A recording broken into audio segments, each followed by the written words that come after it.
అన్నదాత అన్నదాత మీ అన్నదాత చెమటోడ్చి ఆహారాన్నందించే రైతన్న అనునిత్యం నీ కండదండగా నిలిచే నేస్తం ఎవరన్నా అన్నదాత అన్నదాత మీ అన్నదాత.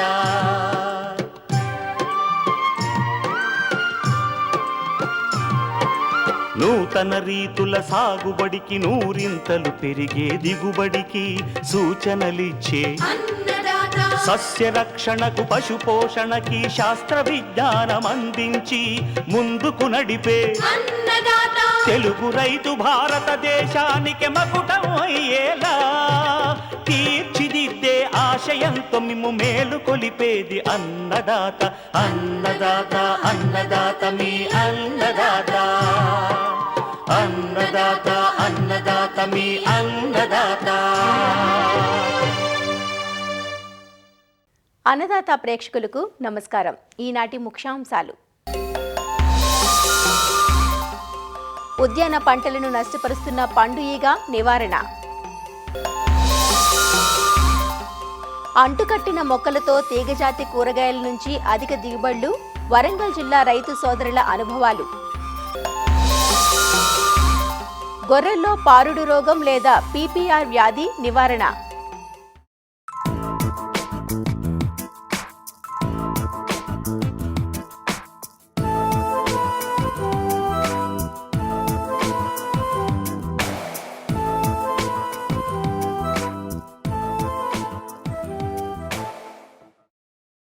ఇటీవలి కాలంలో పలు పంటలకు తీవ్ర నష్టం చేస్తోంది పండు ఈగ.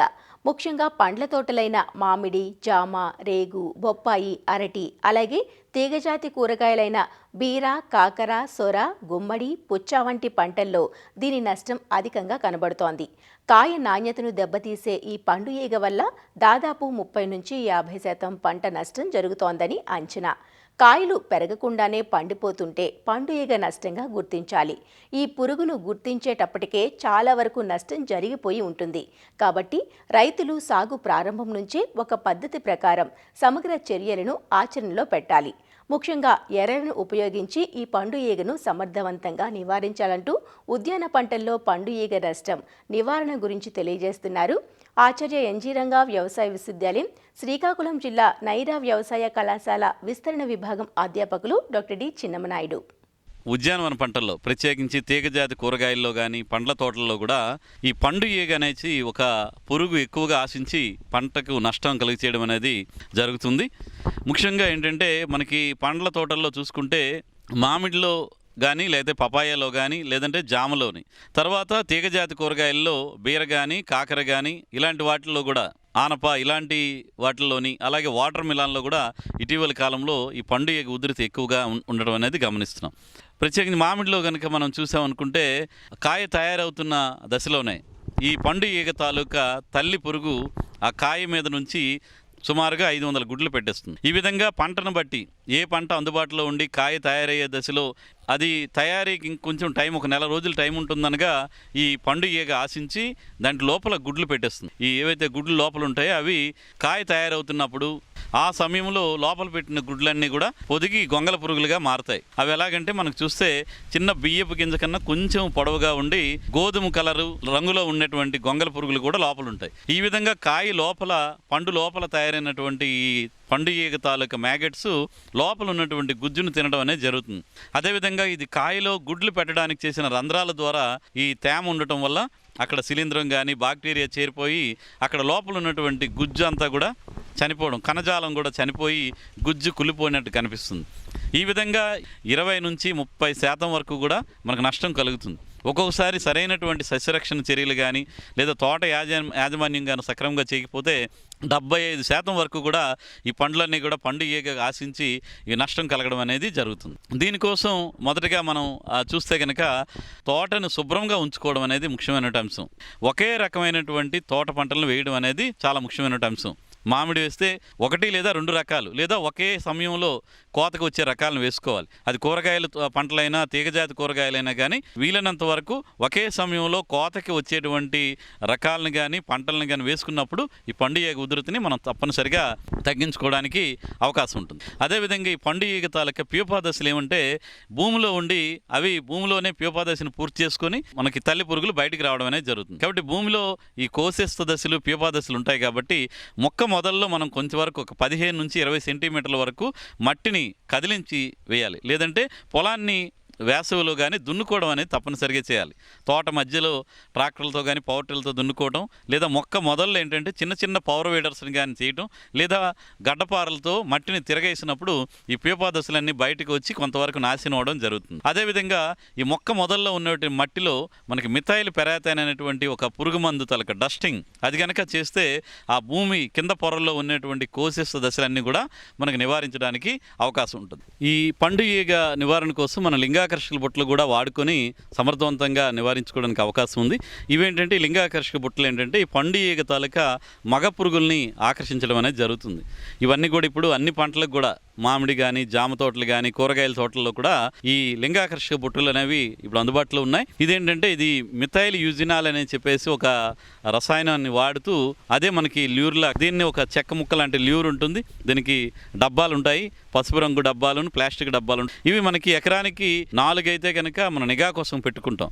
లేదనుకుంటే 8 నుంచి 10 వరకు కూడా మనం పెట్టుకుంటే ఉధృతి ఎక్కువ ఉందనుకోండి లింగాకర్షక బుట్టలు ఎక్కువ పెడితే ఎక్కువ మగ పురుగులు ఆకర్షింపబడతాయి. అదేవిధంగా ఈ మిథైల్ యూజినాల్ అనేది ఒక 20 ml వరకు, అదేవిధంగా మలాథియాన్ మందును కూడా ఒక 20 ml ఈ విధంగా కలిపి కనుక మనం ప్లేట్లలో పెట్టి పొలంలో అక్కడక్కడ పెట్టినా కానీ మనకి పండు ఈగలు ఆ ద్రవానికి ఆకర్షింపబడి అక్కడ చేరి చనిపోవడం అనేది జరుగుతుంది. కాబట్టి ఆ విధంగా చేసుకోవడం అనేది చాలా ముఖ్యమైన అంశం.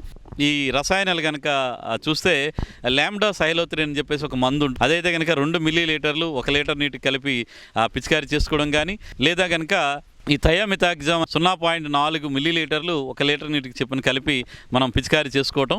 దీంతో పాటుగా తప్పనిసరిగా వేప సంబంధిత మందులు కలిపి కొట్టాలి. 1500 ppm మందు అయితే కనుక లీటర్ నీటికి 5 ml చెప్పిన కలిపి ఈ రసాయనం అలాగే వేప సంబంధిత మందు కలిపి కొట్టడం వల్ల ఈ పనితనం చాలా ఎక్కువగా మెరుగవుతుంది.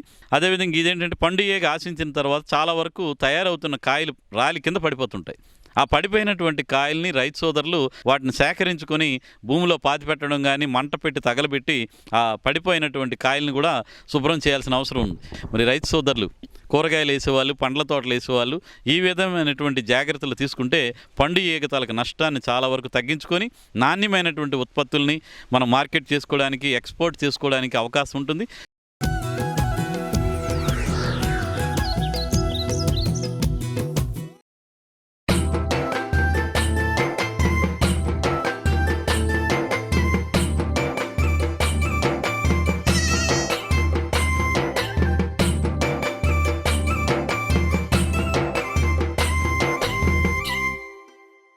గొర్రెలకు అనేక రకాలైన అంటువ్యాధులు సోకుతూ ఉంటాయి. వీటిలో అమితమైన నష్టం కలిగించే వ్యాధి పీపీఆర్ వ్యాధి. దీన్నే పారుడు రోగం అని కూడా అంటూ ఉంటారు. మందలో ఒక గొర్రెకు లేదా మేకకు వ్యాధి సోకిందంటే అతి త్వరలో మంద అంతటికీ వ్యాప్తి చెందుతుంది. వ్యాధి తీవ్రమైతే మరణాలు కూడా సంభవిస్తాయి. వైరస్ వల్ల వ్యాప్తి చెందే ఈ వ్యాధికి చికిత్స కన్నా నివారణ ముఖ్యం. అలానే వ్యాధిని గుర్తించిన వెంటనే ఈ జీవాన్ని వేరు చేయడంతో పాటు అన్ని రకాల నివారణ చర్యలు చేపట్టాల్సి ఉంటుంది.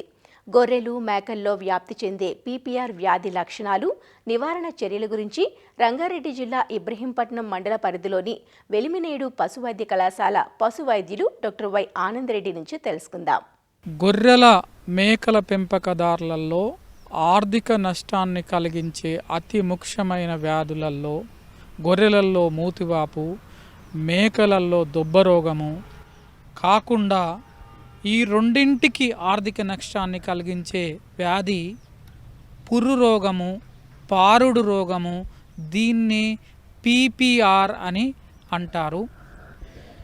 ఇది ముఖ్యంగా 3 నుంచి సంవత్సరం వరకు ఉన్న కొదుమ పిల్లలలో, అంటే బేరం వేసే పిల్లలలో వచ్చి దాంట్లో కొన్ని సందర్భాల్లో 10 నుంచి 60% మరణాలు సంభవిస్తూ ఉంటాయి. అంటే సోకిన వాటిలలో 10 వాటికి సోకితే 1 నుంచి 6 వరకు చనిపోయే అవకాశం ఈ రోగం వల్ల ఉంటుంది. కాబట్టి ఈ గొర్రెల మేకల పెంపకదారులు కంపల్సరీ ఈ రోగం గురించి పూర్తి అవగాహన కలిగి ఉండాలి.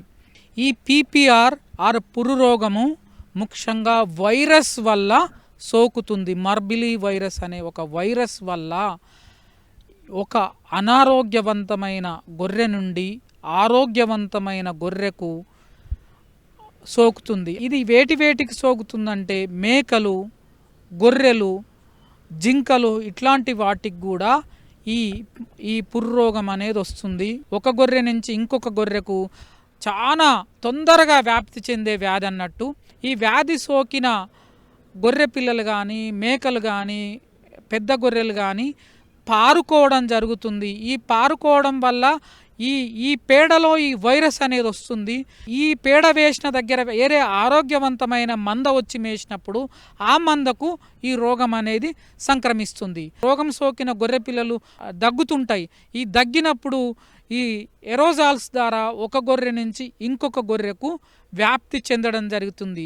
రోగం సోకిన గొర్రె మేసిన కాడ ఇంకొక ఆరోగ్యవంతమైన గొర్రె వచ్చి మేయడం వల్ల కూడా దాని ద్వారా కూడా వ్యాప్తి చెందడం జరుగుతుంది. ఈ రోగ లక్షణాలు ఎలా ఉంటాయంటే ఈ రోగం సోకినాక ఫస్ట్ ఒక 5 నుండి 7 రోజుల తర్వాత రోగం బయటపడుతుంది. దీంట్లో ఫస్ట్ జ్వరం రావడం జరుగుతుంది. జ్వరం అనేది 104 నుండి 106 ఫారెన్హీట్స్ టెంపరేచర్ ఉంటుంది. తర్వాత గొర్రెలు, మేకలు నల్ల కప్పేస్తాయి, అంటే వెంట్రికలు నిక్కపరుచుకోవడం జరుగుతుంటుంది. నెక్స్ట్ రోజు పారుకోవడం జరుగుతుంది. గొర్రెలు పారుకోవడం తర్వాత ముక్కు నుండి మామూలుగా నీటి లెక్క, అంటే నీళ్ళలాగానే ముక్కు కారణం జరుగుతుంది. నెక్స్ట్ 2-3 రోజులలో ఈ ముక్కు నుండి పస్ లెక్క, అంటే చీము లెక్క ఉన్న ముక్కు నుండి స్రావాలు కావడం జరుగుతుంటుంది. తర్వాత పారుకోవడంలో పెండ ద్వారా రక్తం కూడా రావడం జరుగుతుంది. దీనివల్ల ఏమవుతుంది, డీహైడ్రేషన్, తర్వాత అంటే శరీరంలో నీరు పోవడం జరుగుతుంది, ముట్ట ఎండిపోవడం జరుగుతుంది, ముక్కులు పక్కులు గట్టి ఎండిపోవడము, తర్వాత కండ్ల నుండి నీరు రావడము, కండ్లల్లో ఉసులు దూరడం జరుగుతుంది. ఈ మేకలలో కానీ ఈ గొర్రె పిల్లలు గొర్రెలలో ఈ వ్యాధి సోకిన వాటిల్లో నోరు తెరిచి చూస్తే నోటి లోపల దవడలకు కానీ చిగుళ్ళకు కానీ చిన్న చిన్న పుండ్లు మనకు కనపడుతుంటాయి. ఈ చిన్న పుండ్లు మొత్తం కలిసి అక్కడ ఉన్న ఆ లేయర్ అనేది పోయి పుండు లెక్క ఫామ్ అవుతుంటుంది. ఇది కొంచెం గాలికుంటు లాగానే మనకు అనిపిస్తుంటుంది, కానీ గాలికుంటు నాలుకను కూడా తినేస్తుంటుంది. అంటే నాలుక ఉన్న పైపొరను తినేస్తుంది. దీంట్లో నాలుక మీద ఎక్కువ లిజన్స్ ఎక్కువ రావు. శరీరంలో ఊపిరితిత్తులు ఖరాబు కావడము, డీహైడ్రేషన్ వల్ల ఈ మరణాలు అనేది విపరీతంగా సంభవిస్తాయి. ఈ వ్యాధి సోకిన వాటికి ఎలాంటి చికిత్స చేయాలి, ఎందుకంటే ఇది వైరస్ కాబట్టి నిజానికి ఎలాంటి మందులు లేవు. ఈ వ్యాధి సోకినప్పుడు దీంట్లో బ్యాక్టీరియా అనేది సూపర్ ఇన్ఫెక్షన్ రావడం వల్ల చనిపోవడం ఎక్కువ అవకాశం ఉంటుంది. కాబట్టి యాంటీబయాటిక్ మందులు ఇప్పియడము, తర్వాత వ్యాధి సోకిన వాటికి ఓఆర్ఎస్ పౌడర్ కానీ ఎలక్ట్రోలైట్ పౌడర్ కానీ గంజి అంబలి తాగించడం వల్ల డీహైడ్రేషన్ కాకుండా చూసుకోవచ్చు.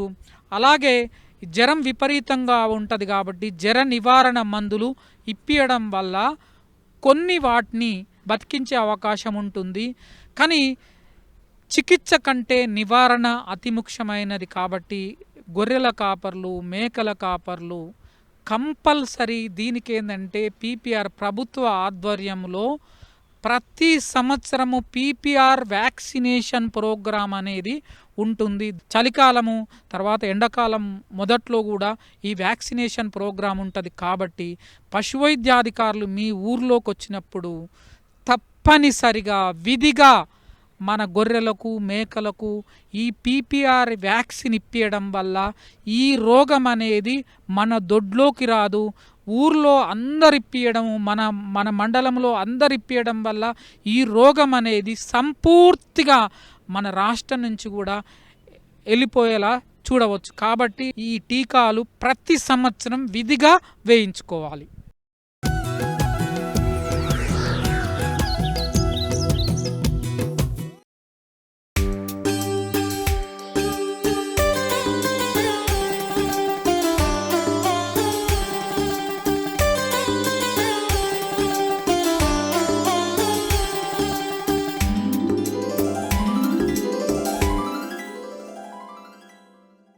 సాగు రంగంలో ఎప్పటికప్పుడు నూతన సాగు పద్ధతులు రైతుల ఆదరణ పొందుతున్నాయి.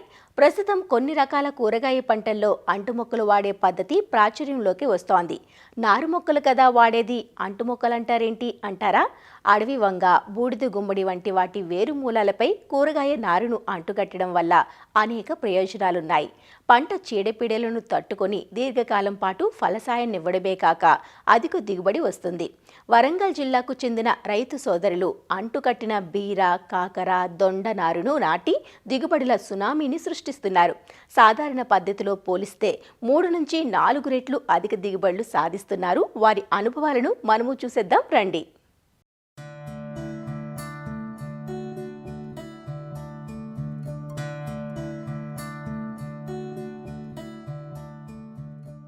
ఇప్పుడు మనం చూస్తున్న ఈ క్షేత్రం వరంగల్ జిల్లా గీసుకొండ మండలం ఎల్కుర్తి హవేలీ గ్రామంలో ఉంది. మొత్తం 30 ఎకరాల్లో ఏటా బీర, కాకర, దొండ, సొర, బోడకాకర వంటి తీగజాతి కూరగాయ పంటలను పండిస్తుంటారు ఈ రైతు సోదరులు బొమ్మినేని రామకృష్ణారెడ్డి, బొమ్మినేని కేశవరెడ్డి. ఇందుకోసం శాశ్వత పందిర్లను ఏర్పాటు చేసుకున్నారు. సంప్రదాయ పద్ధతుల్లో కూరగాయలు పండిస్తే లాభాలు అంతంత మాత్రమేనని స్వానుభవంతో గ్రహించి అంటుమొక్కలపై దృష్టి సారించారు. సొంతంగా అంట్లు కడితే ఫలితాలు ఆశాజనకంగా రాలేదు. దీంతో అంటుమొక్కలను రాయ్పూరు నుంచి తెచ్చుకుంటున్నారు. అక్కడి నుంచి పొలానికి చేరేసరికి ఒక్కో అంటుమొక్క 15 రూపాయలు పడుతోంది. ఎకరాకు 2000 మొక్కలు పడుతున్నాయి. సాగులో ఖర్చులు తగ్గించుకునేందుకు డ్రిప్, ఫెర్టిగేషన్ వంటి శాస్త్రీయ పద్ధతులను ఆచరిస్తున్నారు. చీడపీడల నివారణకు జిగురు అట్టలు, లైట్ ట్రాప్లను అమర్చుకున్నారు. బీర సున్నితమైన పంట, బూడిద, బూజు తెగుళ్లకు లోనవుతూ ఉంటుంది. అలాంటిది అంటుకట్టిన బీరలో పిచికారీల సంఖ్య గణనీయంగా తగ్గిందని, దిగుబడులు నాణ్యంగా ఉన్నాయంటూ తన అనుభవాలు చెబుతున్నారు రామకృష్ణారెడ్డి. మేము ఇద్దరం అన్నదమ్ములం, ఇద్దరం కలిసి మేము ఉమ్మడిగా కల్టివేషన్ సాగు గత 15 సంవత్సరాల నుంచి కూరగాయల సాగు చేస్తున్నాము. 2 ఎకరాల నుంచి 30 ఎకరాల సాగు విస్తీర్ణంకు వచ్చాను. ప్రస్తుతము బీర, కాకర, సోర, దొండకాయ కల్టివేషన్ చేస్తున్నాను. సంవత్సరానికి 2 పంటలు కల్టివేషన్ చేస్తాను. ఏప్రిల్లో మొత్తం కల్టివేషన్ స్టార్ట్ చేసుకుంటాను. 2 పంటలకు అయ్యేటట్టు పేపరు, డ్రిప్పు అంతా చేస్తాను. ఫస్ట్ దుక్కి చేసుకుంటాను. దుక్కి చేసిన తర్వాత ఎకరానికి ఒక 4 ట్రాక్టర్లు లేకపోతే కాంపోస్ట్ అయితేనో ఎకరానికి ఒక 20 నుంచి 30 బస్తాలు కాంపోస్ట్ పోస్తాను. దాంట్లోనే ప్రోటీన్స్ కోసం సిఎంఎస్ అని ఉంటుంది, లేదా దాంట్లో సూపర్ కలుపుతా. దాంట్లోనే డిఏపి వేసి ఆ బెడ్లల్లో కప్పేసేస్తాను. దాని మీద 30 మైక్రాన్ గల మల్చింగ్ షీటు కప్పేసి, డ్రిప్ పైప్ వేసి కప్పేసి బెడ్లు తయారు చేసుకుంటాను. ఇంకా తర్వాత బెడ్లు తడుపుకొని గ్రాఫ్టింగ్ మొలకలకు పోతా. గ్రాఫ్టింగ్ మొలకలు అయితే ఉంటానో ఆల్రెడీ మనకు 25 డేస్ మొలకలు వచ్చేస్తాయి. 30 డేస్కునే క్రాప్ స్టార్ట్ అవుతాయి. గింజలతోనే ఏది ఉంటానో 45 డేస్ నుంచి 50 డేస్ పడుతుంది. గ్రాఫ్టింగ్లో ఏందని అంటే ఏరు వ్యవస్థ అనేది ఒక 3 నుంచి 4 మీటర్లకు పోయి చాలా దృఢంగా బాగా పెరుగుతుంది. గ్రాఫ్టింగ్ విధానంలో ఏందని అంటే డ్యూరేషన్ ఒక మామూలు విధానంకును గ్రాఫ్టింగ్ విధానంకు ఒక 45 డేస్ 50 డేస్ అడిషనల్గా పోతుంది. మామూలుగా క్వింటల్ కాస్తే క్వింటల్నరగా కాస్తుంది. ఇరిగేషన్ కూడా డే బై డే వాటర్ వదిలిపెట్టుడు, ఫర్టిలైజర్స్ కూడా డే బై డే కొద్దిగా మోతాదులో డైలీ పంపించుడు. పై మందులకు వస్తే మాత్రమైతే 3 డేస్కి ఒకసారి 4 డేస్కి ఒకసారి ఫస్ట్ ఆర్గానిక్లో ట్రై చేస్తాను. ఆర్గానిక్లో ఒకవేళ దానికి కూడా కొంచెం ఇబ్బంది అనిపిస్తే ఇంగ్లీష్ మెడిసిన్కి వెళ్ళి ఇంగ్లీష్ మెడిసిన్ వాడతానండి. ఆ గ్రాఫ్టింగ్ మొలకలతోనే ప్రజెంట్ అయితే 20 ఎకరాలు రన్నింగ్లో ఉన్నాను చేను. అవి మాకు ఫస్ట్ వైజాగ్లో తయారు చేయించినాం, సక్సెస్ఫుల్ అయినాం. అదెందుకో మేమే తయారు చేసుకోకూడదా అనేది ఆ ప్రయత్నంతో మేము కూడా షాద్నగర్ వెళ్ళి మా కొలికి ఒక పాలీ హౌస్ ఉంటే దాంట్లో మేము కూడా ట్రై చేసినాం 1 ఇయర్. అక్కడికి ఇక్కడికి వీలు కాక సక్సెస్ కాలేకపోయినాం. ఇప్పుడు ప్రస్తుతం అయితే ఛత్తీస్గఢ్ రాయ్పూర్లో ఉంది. మొలకలు మనకు అందిస్తారండి. ఒక మొలకకు వచ్చేసి 12 రూపాయల నుంచి 15 రూపాయల కాస్ట్ పడుతుంది. బీరకు వచ్చేసి ఏందని అంటే బూడిది గుమ్మడి కానీ గుమ్మడితోని ఈ రెండింటితోనే అంటుకట్టడం జరుగుతుంది. ఎకరానికి వచ్చేసి మనకు 2000 మొలకలు వచ్చేస్తాయి ఫర్ ఒక ఎకరానికి. మనం ఎట్లయితే షోయింగ్ గింజలు ఎట్లా చేస్తామో అదే విధంగా మొలకలు నాటుకొని చేసుకుంటాం అంతే. అంత విధానం అంతా సేమే. కానీ ఇది ఏంటంటే గ్రాఫ్టింగ్లో మొలక తెగుళ్లకు తట్టుకునే కెపాసిటీ ఉంటుంది. ఒక డ్యూరేషన్ పెరుగుతుంది, హిల్లింగ్ పెరుగుతుంది, కాబట్టి మనకు కొంచెం ఆదాయం కలుగుతుంది, పెట్టుబడి తక్కువ ఉంటుంది, కాబట్టి దీనిలో గ్రాఫ్టింగ్ పోయే అవకాశం ఉంటుంది. గింజతో పెట్టిన దానికి 15 నుంచి 20 టన్నులు లేవచ్చు, దీనికి 30 నుంచి 40 వరకు టన్నులకు పోవచ్చు. కటింగ్లు విషయానికి వస్తే 15 కటింగ్లు అయిపోతున్నాయి. ఇంకా కనీసం మనకు ఒక 20 నుంచి 25 కటింగ్లు వెళ్ళే అవకాశం ఉంటుంది. 30 నుంచి 40 టన్నులు వెళ్ళినా ఆశ్చర్యపడవలసిన అవసరం లేదు గ్రాఫ్టింగ్ విధానం. పెట్టుబడి ఎంత వస్తుందని అంటే మినిమం గ్రాఫ్టింగ్లోకి వచ్చేసరికి 1,00,000 నుంచి 1,50,000 పెట్టుబడి అవుతుంది ఓన్లీ, అంటే క్రాప్కి వచ్చేసరికి. అదే మామూలుగా గింజలతో పోతే ఒక 50,000 పెట్టుబడి అవుతుంది. మనకి ఇన్కమ్ ఎంత కాదన్నా కానీ ఖర్చులు పోను 2 లక్షల నుంచి 3 లక్షలు 4 లక్షల వరకు గ్రాఫ్టింగ్ విధానంలో మిగులుతుంది. దొండ 6 ఎకరాలు ఉందండి. అది గుజరాత్ పెన్సిల్ కల్టివేషన్ చేస్తున్నాను. దాంట్లో బెంగాల్ దొండ కూడా 1 ఎకరం ఉంది కల్టివేషన్. అది 2 ఏళ్ళ వరకు మనకు ప్రతి 3 రోజులకు ఒకసారి కటింగ్కి వస్తాయి. మేము చేసే టెక్నాలజీ ఏంటంటే లైటింగ్ సిస్టమ్ అండి మాది. ప్రత్యేకంగా స్ప్రేలు కొట్టేందుకు పెట్టుబడి అంతా తగ్గించుకున్నందుకు లైటింగ్స్, ట్రాప్స్ అన్నీ మేమే ఓన్గా తయారు చేసి ఫిట్ చేసుకున్నాము. దానికి మేము స్ప్రే చేసుడు కూడా చాలా తక్కువ. నైట్ 6 గంటలకు స్టార్ట్ అవుతాయి, 11 గంటల వరకు ఆటోమేటిక్గా టైమర్తో బంద్ అవుతాయి. మనకు ఏవైతే చెడు చేసేటి అన్నీ 10 నుంచి 12 గంటల వరకే హాని చేసే పురుగులన్నీ అవి ట్రాక్ చేసి ట్రాప్లో వాటర్లో పడిపోతాయి. 11-12 తర్వాత మనకు మిత్ర పురుగులు వస్తాయి, కాబట్టి వాటి డ్యామేజ్ చేయకుండా ఆ టైమింగ్లో మేము సెట్ చేసి టైమర్ సిస్టంతోనే ఆపరేటింగ్ చేస్తున్నాం. మొక్క ఏది కానీ తీగ జాతి ఏదైనా కానీ చిన్న మొలక దశ నుంచి వెళ్ళి ఎండింగ్ వరకు రోజు ఏం జరుగుతుందనేది చేన్ల 3 పూటల చూసుకుంటేనే తీగ జాతి పండియగలుగుతాం, లేకపోతే దాన్ని మనం చేయలేము. 1 ఎకరాన్ని పెట్టుకోవాలని అంటే ఇక్కడికి మనకు చేరి మొలకలు అవన్నీ పెట్టుకునేసరికి 1 ఎకరానికి 30,000 నుంచి 40,000 ఖర్చు అవుతుంది. రైతులు అంత పెట్టుబడి పెట్టాలని అంటే ధైర్యం చెందలేరు. ఆ గింజలు అయితేనో 5,000 6,000 1 ఎకరానికి అయిపోతుంది. గ్రాఫ్టింగ్ డిజైన్ ఖర్చు ఎక్కువ కాబట్టి కొంచెం రైతులు దీనికి ఎక్కువ మొగ్గు చూపుతలేరు. దీనికి ఏంటంటే గవర్నమెంటే ప్రోత్సాహం ఇచ్చి మన తెలంగాణలో చేపిస్తే రైతులకు అందుబాటులో ఉంటుంది. అందరు రైతులు కూడా ముందుకొచ్చి కొంచెం కల్టివేషన్ ఎక్కువ సాగు చేయగలుగుతారు. 3 ఎకరాల్లో సాగు చేసిన కాకర నుంచి ప్రస్తుతం కోతలు అందివస్తున్నాయి. అంటుకట్టిన కాకర సాగు గురించి రైతు కేశవరెడ్డి మాట్లాడుతూ, మేము గత 15 సంవత్సరాలుగా మేమైతే ఈ పందిరి సాగు చేస్తున్నాము. అయితే మేము బీరా, కాకర, దొండ, సోర అనేది సాగు చేస్తున్నాము. ఇది వచ్చేసి కాకర, మీరు చూస్తున్నదైతే కాకర ఛత్తీస్గఢ్ నుండి రాయపూర్ అక్కడ నుంచి అయితే మొలకలు తెచ్చుకున్నాం. ఇది గ్రాఫ్టింగ్ మొలకలు. 3 ఎకరాలు అయితే సాగు చేస్తున్నాం. 1 ఎకరానికి వచ్చేసి 2,000 మొలకలు పడతాయి. ఇదైతే 6,000 మొలక. ఇది గ్రాఫ్టింగ్ విధానంలో ఏంటంటే మనకు కొంచెం ఎయిర్ వ్యవస్థ అనేది చాలా దృఢంగా ఉంటుంది. దీనికి వచ్చేసి ఏంటంటే నేతిబీర కానీ లేకుంటే గుమ్మడి కానీ అయితే అంటే కింద రూట్ వ్యవస్థ అనేది కొంచెం అది కడతారు. దాంతో ఏంటంటే మనకి రోగాలు అనేది చాలా తక్కువగా ఉంటాయి. కాకర అయితే 2 నెలల టైం పడుతుంది. అదే బీర్ వచ్చేసి అయితే 45 రోజులకు 30 నుంచి 40 రోజులకు క్రాప్ వస్తుంది.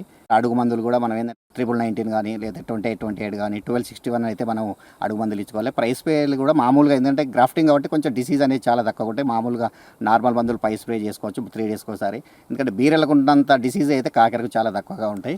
కట్టింగ్లు అంటే దాదాపు ఒక 60-70 కట్టింగ్లు కూడా రావచ్చు. ఇది ఎందుకంటే బీర కన్నా ఎక్కువ డ్యూరేషన్ ఎక్కువ ఉంటుంది. 4 నెలల వరకు అయితే ఇది కాపుగా వస్తుంది. ఇందులో మనకు వచ్చేసి 40 నుంచి 50-60 టన్నుల దాకా కూడా వెళ్ళే అవకాశం ఉంటుంది. గ్రాఫ్టింగ్ లేదంటే ఎకరానికి మనకు మినిమం 1,00,000 నుంచి 2 లక్షల వరకు ఖర్చు వస్తుంది. మనకు 2 లక్షల నుంచి 5 లక్షల వరకు వచ్చే ఆదాయం ఎక్కువగా ఉంటుంది. కాకర ఎవరైనా వేసుకోవచ్చు. ఇది చాలా తక్కువ పెట్టుబడి ఉంటుంది, ఆదాయం కూడా చాలా బాగుంటుంది. పంటలు పండించటంపైనే కాదు, వాటిని మార్కెట్ చేయటంలోనూ ఈ రైతు సోదరులు తమ ప్రత్యేకతను చాటుకుంటున్నారు. ఉత్పత్తులను వీరే సొంతంగా కూరగాయల షాపులకు సరఫరా చేస్తున్నారు. దీంతో దళారీల ప్రమేయం లేకుండా మంచి ధరకు విక్రయించగలుగుతున్నారు. కూరగాయ మొక్కలలో అంటుకట్టే విధానం ఛత్తీస్గఢ్ రాష్ట్రంలో బాగా ప్రాచుర్యంలో ఉందని, తెలుగు రాష్ట్రాల ప్రభుత్వాలు సైతం ఈ విధానాలపై రైతులకు అవగాహన కల్పించి అంటు మొక్కలను ఉత్పత్తి చేస్తే రైతులకు ప్రయోజనకరంగా ఉంటుందంటారు వీరు.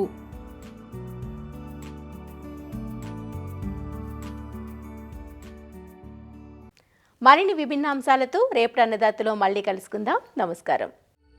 అన్నదాతలు తమ సందేహాలు, సమస్యలను 1800-425-4085 టోల్ ఫ్రీ నంబర్లో ఉదయం 10 నుంచి 11 గంటల మధ్య పని దినాలలో సంప్రదించగలరు.